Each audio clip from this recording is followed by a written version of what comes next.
Hai, selamat datang di channel Masdo. Oke, jadi di video ini kita akan membahas cara setting STB atau set-top box menjadi sebuah NAS server atau penyimpanan berbasis internet dengan jaringan lokal yang bisa kita pakai untuk menggantikan Google Drive yang kita bisa manfaatkan menggunakan hard disk bekas yang berukuran hingga ratusan giga atau bahkan bertera-tera. Seperti apa caranya? Yuk, kita ikuti video ini sampai selesai. Untuk persiapan alatnya yang perlu kalian siapkan adalah yang pertama, set-top box. Ini saya pakai yang RAM 2 GB. Ini bisa kalian dapatkan di link di deskripsi, silahkan cek.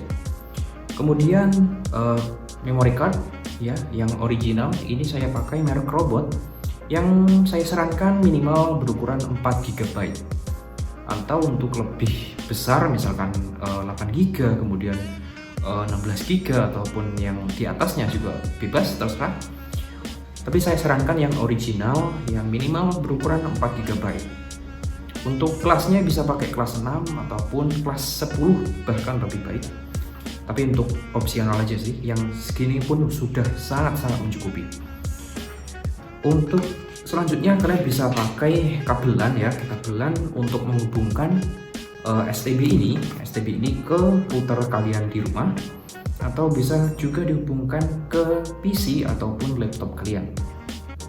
Sebenarnya untuk aksesnya bisa juga lewat Android, kemudian lewat iPhone, itu bisa diakses penyimpanannya nanti menggunakan file explorer.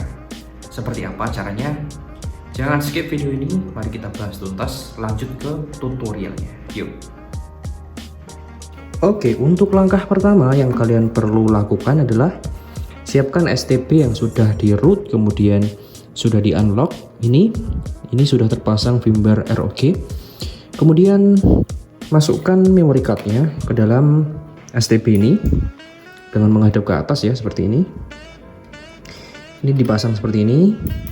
Kemudian kita akan nyalakan, masukkan kabel power, kemudian kita tombol on, kita tunggu sampai SSID-nya keluar.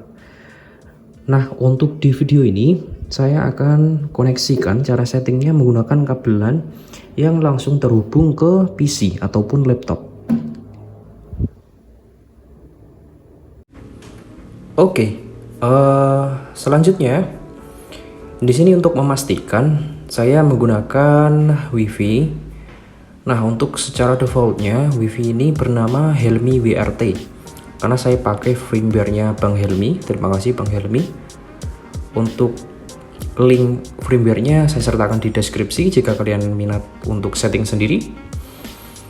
Dan di sini saya pakai koneksi menggunakan LAN aja ya teman-teman.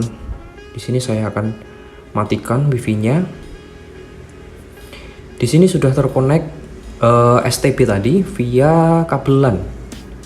Baik, kita akan setting.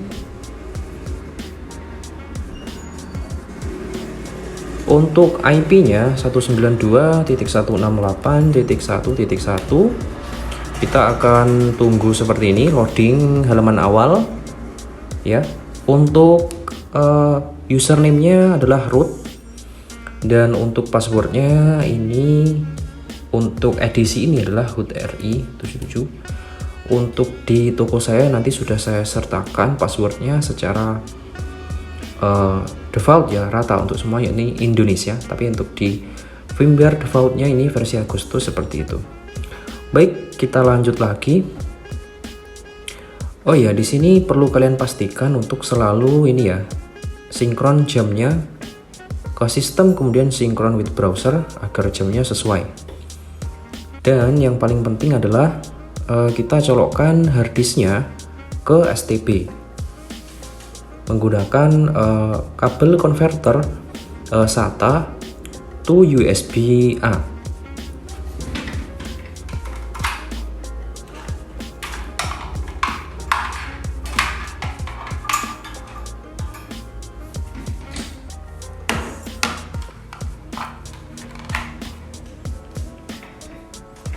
Oke, saya sudah colokkan harddisknya. Kita akan cek melalui disk manager. Nah, di sini sudah terdetek di dev SDA, ini sudah terdetek ya. Sudah terdetek. Kemudian kita cek juga di mount point, apakah sudah termount dengan baik. Ya, di sini file sistemnya di dev SDA 1, dan untuk mount pointnya alias di sini terbacanya nanti kita catat ya teman-teman. Di bagian mount point ini kita copy /mount/SDA1, kita copy, kemudian kita simpan di notepad atau untuk catatan terserah ya teman-teman. New dokumen kita pastekan di sini. Oke, setelah selesai kita langsung ke bagian ini ya teman-teman, bagian NAS, kemudian klik network shares. Nah, untuk interface-nya ini terserah sih ya. Biasanya sih saya pakai LAN, tapi nggak disetting juga nggak apa-apa. Untuk ininya kalian bisa centang yang enable macOS compatible shares agar bisa sharing dari perangkat-perangkatnya Apple. Kemudian allow legacy ini saya centang aja. Kemudian udah seperti itu. Kemudian kita tambahkan di share directoriesnya, kita namai terserah ya. Kalau saya server. Kemudian path-nya kita pakai yang ini tadi ya teman-teman, yang kita pastekan di catatan, kita copy di sini /mnt/sda1. Browsable kita centang, kemudian allowed user enggak, guest only kita juga centang, kemudian inherit owner agar bisa nanti waktu edit. Nah, untuk create mesh kita samakan 777 juga. Kita kemudian save dan apply.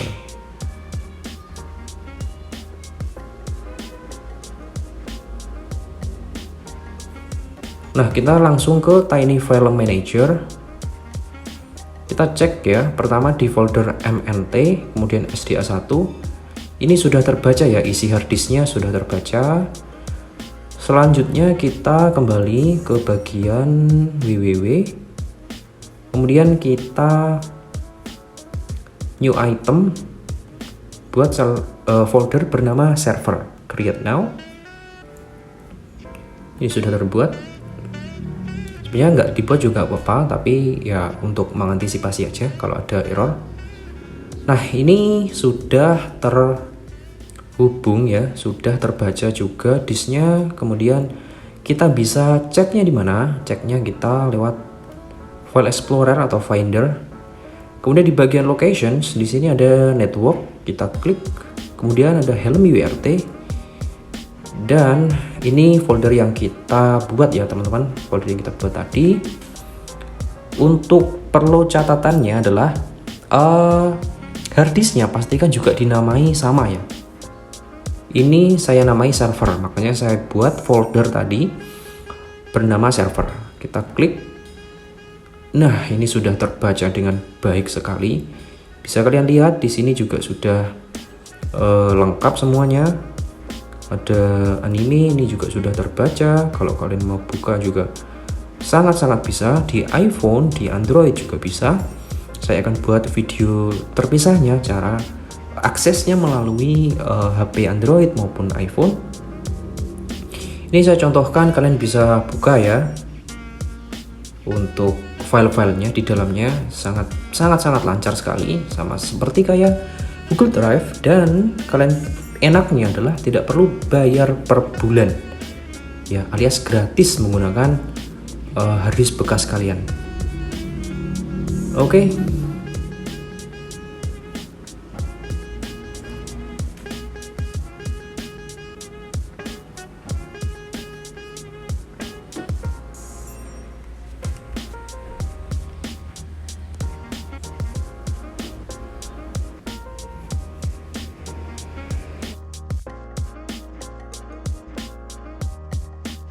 Itu adalah video tutorial cara setting STP sebagai NAS atau penyimpanan media server yang bisa menggantikan Google Drive. Untuk kebutuhan lainnya, alat-alatnya bisa kalian dapatkan di deskripsi, silahkan cek. Dan kita berjumpa lagi di video tutorial selanjutnya mengenai cara connect WiFi ataupun NAS ini menggunakan iPhone dan Android. Yuk, sampai jumpa di video berikutnya.